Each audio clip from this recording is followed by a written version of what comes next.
The Vampire's Assistant, Cirque is loosely based on books 1 through 3 of the Saga of Darren Shan, written by Darren Shan. Me and my friends were obsessed with these books when we were preteens. My brother and I rented the movie and spent the entire runtime just seething at how many differences there were between the books and the movie, as documented by my Facebook account. While it falls flat in comparison to the books, what it does have going for it is an absolutely stacked cast list, including John C. Reilly, Salma Hayek, Patrick Fugit, Ken Wantabe, Willem Dafoe, and one of my biggest childhood crushes, Josh Hutcherson. I'm going to do my best to not strictly compare this movie to the book series because it is really very different. It is not a straight adaptation.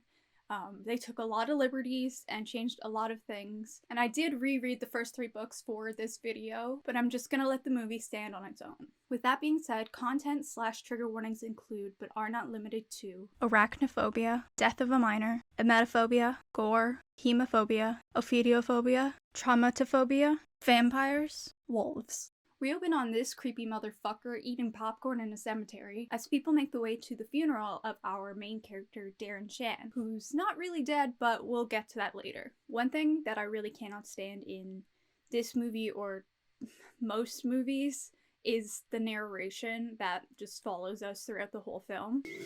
That's me. I'm Darren Shan, and this is my story. But I digress. We jump back in time and meet Darren as he's arriving at school for the day. We meet his best friend Steve, who convinces him to skip class to go throw rocks at things or something. So hey, I'm thinking about moving to Mexico. You wanna go? Yeah, sure, why not? Yeah, you're not going anywhere, Mr. Perfect. Oh, shit.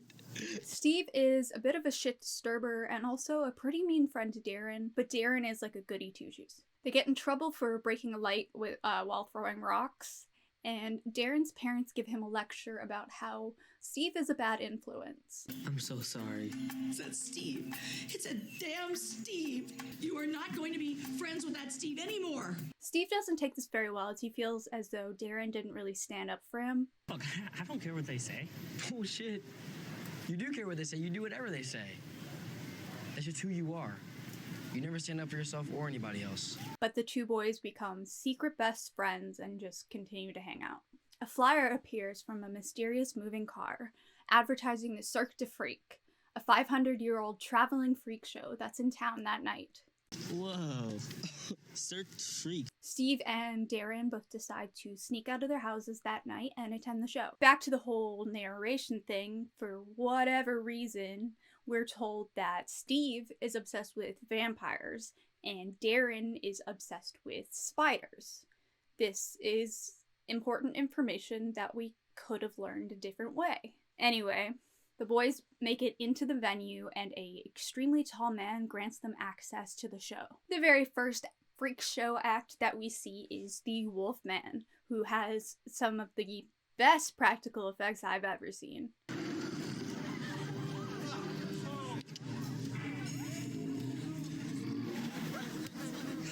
Just fucking fantastic. So good. The Wolfman bites off the arm of a woman in the crowd and everybody screams and runs around. But this woman turns out to be the second act of the show, Korma Limbs, who can grow back any limb at will. Korma Limbs is a character of contention for me, as in the book series, her name is Cormac Limbs and she is male. Now, the only reason they changed her gender was so that she could have a relationship with Alexander Ribbs. This is just unnecessary hetero bullshit in my opinion. Anyway, then there's Alexander Ribbs, who I guess is a skinny legend. Then Gertha Teeth, who has extremely large and strong front teeth. And Rhombus Two Bellies, who shockingly has 2 bellies and can eat pretty much anything and regurgitate it up. Next is my personal favorite freak in both the movie and in the book series, and that is Ever the Snake Boy.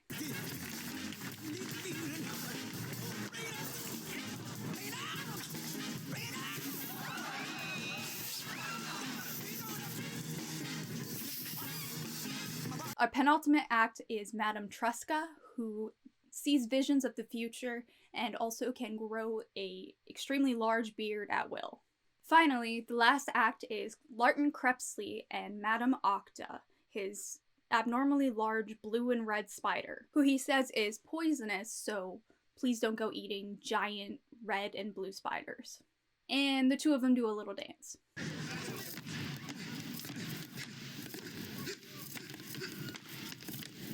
Steve, who remember is obsessed with vampires, recognizes Larton from a painting in one of his vampire books. Larton notices that he recognizes him and threatens Steve. Vampires don't exist, but if one did, and he thought someone knew, he might smother them in their sleep. Darren becomes absolutely enamored with Madame Octa because, remember, he's obsessed with spiders. So after the show, he sneaks into Crepsley's dressing room and steals Madame Octa.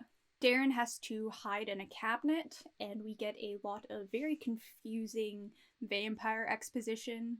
It's really not that important, but what is important is Willem fucking Dafoe in this stupid vampire movie. I love it. It's just, he always shows up in the best places.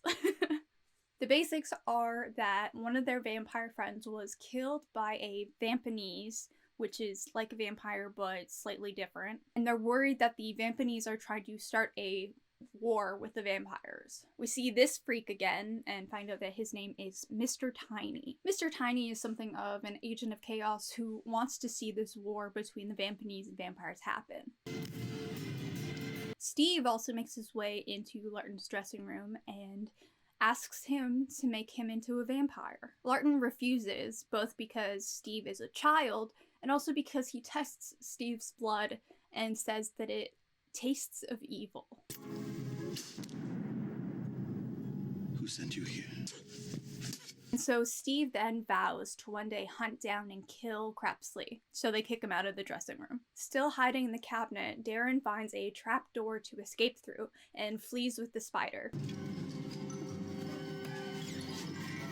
He makes it outside and is picked up by Mr. Tiny in his car, and Mr. Tiny asks him some weird questions, steals a strand of his hair, and then takes him home. Do you believe in the immutability of the human soul? What? The very next day, Darren takes the enormous killer spider to school. Steve realizes that Darren overheard him asking Crepsley to turn him into a vampire. What did you see? All right, I saw everything. Steve, are you crazy? Why would you want to become a vampire? Steve takes Madame Octa out of Darren's locker and drops her cage on the floor, setting her loose among the school children. Be careful, okay? Be really careful. Can you just put it back now, please? Darren tries to catch her while Steve tries to squash her, and Madame Octa has enough of this, so she bites Steve on the face and escapes through a window.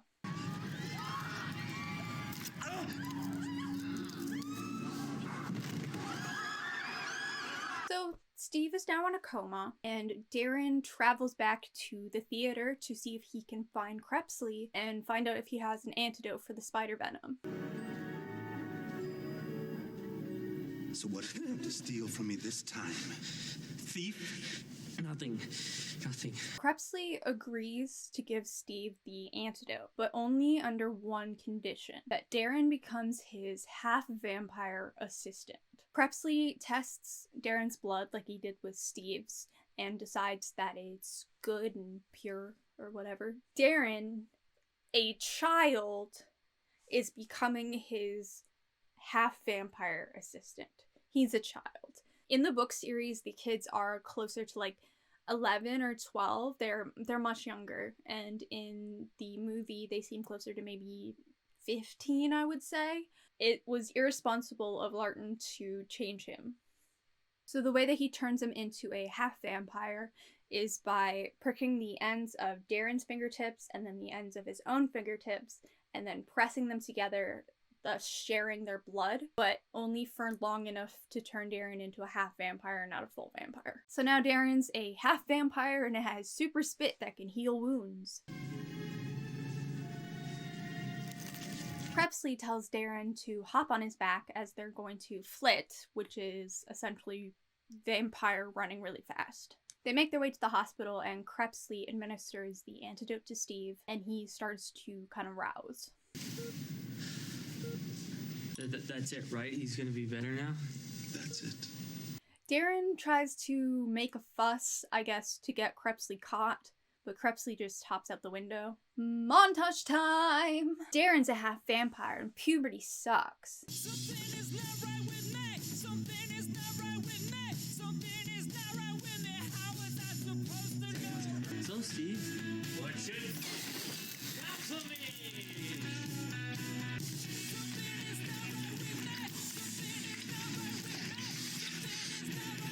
He's stronger, he eats raw meat, and he almost attacks his little sister Annie as he's starting to crave human blood. One night, Crepsley appears in Darren's bedroom and reminds him of his deal, that he has to become his assistant, and that he has to fake his death.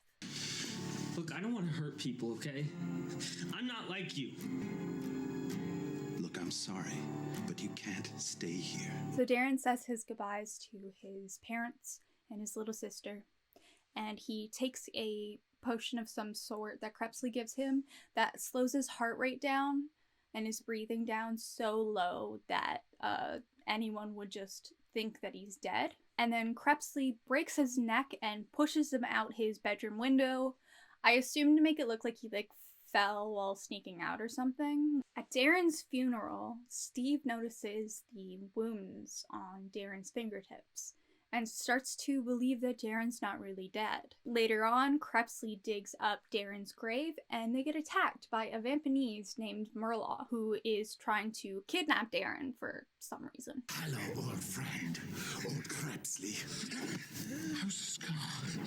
Shall I give you another?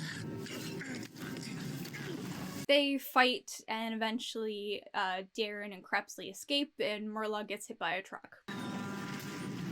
But don't worry, he's fine. And so Crepsley and Darren flit their way over to the Cirque du Freak campground. Oh my god!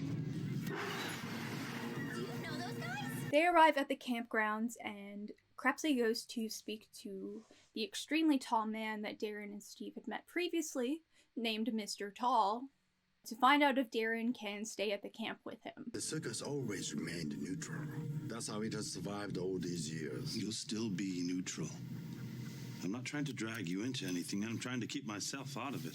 Darren, being a nosy child, eavesdrops and meets Rebecca, who is a character who was introduced just simply to be a romantic subplot. Hey, what are you doing? That's Mr. Tall's tent. Hi, I'm Darren. What are you doing here? That's what I'm trying to figure out. The thing you might not realize about children is they don't always do what they're told. Mr. Tall agrees to allow Darren stay at the camp temporarily. You'll have to walk down. Everybody here pitches in. That's fine. We then meet Harkat, the little person, and Harkat likes to bite people. Harkat brings Darren to Ever the Snake Boy's tent, as that's where he's going to be staying. Along the way, they run into Madame Trusco, who has, a vision of death and destruction and whatever, not important. What did I say? Death, redemption, despair, triumph, disaster. Well, don't worry about it. I mean, this is it. So, guess we're gonna be roommates. Cut back to Steve at school having behavioral issues. What?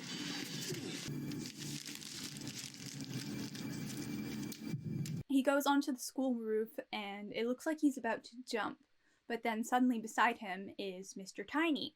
Mr. Tiny tells him that Darren became a vampire in Steve's rightful place and kind of tries to turn Steve against Darren. Darren was a loyal friend. Oh, really? What if I told you he's still alive? He's taking your place, stealing your dreams. He explains that he needs a champion to help him start the war between the Vampinese and vampires, and also the apocalypse. Back at camp, Darren meets the freaks, does his chores, makes friends, etc. Krebsley left like a list of stuff for you to do for him. Looks like you're Krebsley's bitch now. Never. What? Mr. Tiny then arrives at the camp, much to the chagrin of everybody there, except for the little people who love him. They are obsessed with him, as we learn later that he is their creator. Yes, I have returned. I have returned! Mr. Tiny needs a second champion to go against Steve, and he wants Darren to help him kickstart the end of the world. This is not explained super well in the movie and is incredibly vague, and I'm gonna pretty much leave it there instead of explaining it further like the novels do, because it's confusing and you should be confused by it. Mr. Tiny tells the little people to keep an eye on Darren, and so they start to follow him throughout the camp during his day-to-day activities. Rebecca gives Darren some new pants, and Darren asks her what sort of freak she is. And Rebecca tells him that she is a monkey girl and has a monkey tail. And for some reason, Darren takes this really poorly. He, thinks it's really funny, like she's making a joke. I'm a monkey girl. You're what? What? What does that mean? It means I have a tail. Do you have a problem with that? No. Because you're joking, right? Krebsley senses there's danger and he tells Darren not to leave the camp, but does try to teach him how to fight, which includes stabbing things with their fingernails because their nails are really, really tough. But Darren can't really cut it, pun not intended, because he hasn't been drinking human blood, and so his strength has just been dwindling. Try it.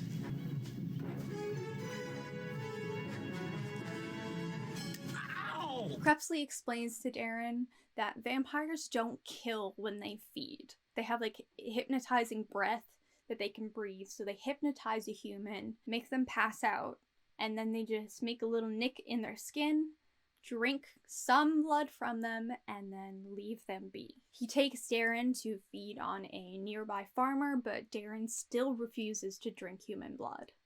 No, I'm not gonna drink human blood. Hurry up before someone sees us. We haven't got all night. I'm not going to. Steve becomes a Vampinese, spikes his hair, kills his teacher.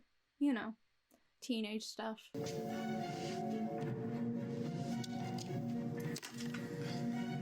So, Mr. Kersey, what's your... The Vampinese attack the camp, and Darren manages to escape, but they do kidnap Rebecca. Back with Steve, he goes to visit Darren's parents and convince them to adopt him, which obviously does not go down well, and so instead he kidnaps them. How about you guys adopt me? Darren makes his way back home by hitchhiking in this creepy ass scene and realizes that he needs to drink blood. Make new friends, but keep me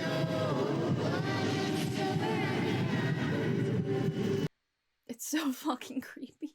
Darren heads back to the theater where they first saw the freak show, as he assumes that that's where Steve's little showdown is gonna go down.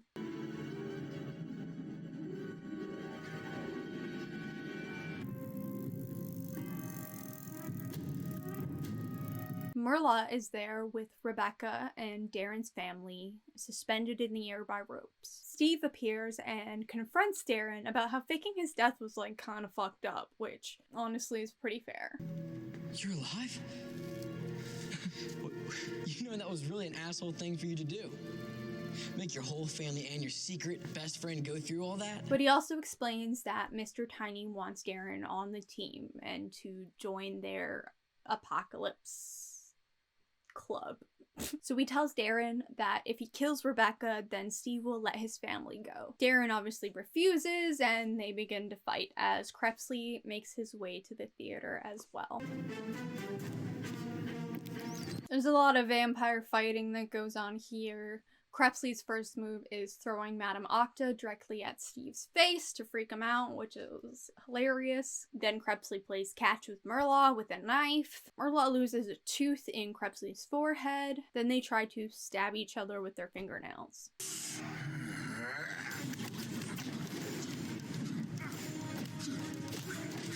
In the background of all of this, Rebecca, who is a monkey girl with a tail, uses her tail to untie her ropes and become free. She finds Darren and pulls him to the side and says something that seems really profound in the moment and convinces him to drink some of her blood. I just can't lose it.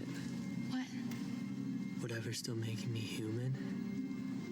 Darren, being human's not about what you are. It's about who you are. Crepsley and Murlaugh continue to fight, just absolutely ripping up this theater. They're up in the balcony and Steve manages to plunge the knife into Crepsley, and then Murlaugh pushes Crepsley over the side of the balcony, so he falls onto the stage.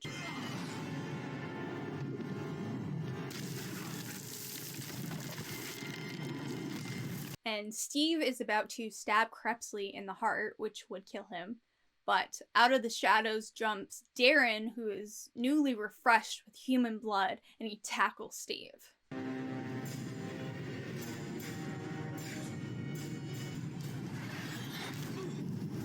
Crepsley is able to grab the knife and plunge it into Murlaugh's heart, killing him and essentially starting the war between the vampires and the Vampinese. The truce. 100 years is over. Mr. Tiny then claps and makes his way out onto the stage, congratulating them all for a good fight. Darren and Steve begin to fight again, rowdy teenagers, and Mr. Tiny freezes time to stop them. And he says, now is not the time for fighting. Mr. Tiny then basically takes Steve away, and Darren tries to stop him, tries to convince him not to, but Steve feels that he has no reason not to just go along with it. All my jibes and gambles. Now, ready to go meet your people? Mr. Tiny then sprinkles some dust or some shit over Murlaugh's dead body, and he turns into a little person. With the fight over, they take Darren's family back to their house and hypnotize them so that they feel as that the whole night was kind of like a weird, murky dream. They don't really remember any of it. Darren and Rebecca then kiss because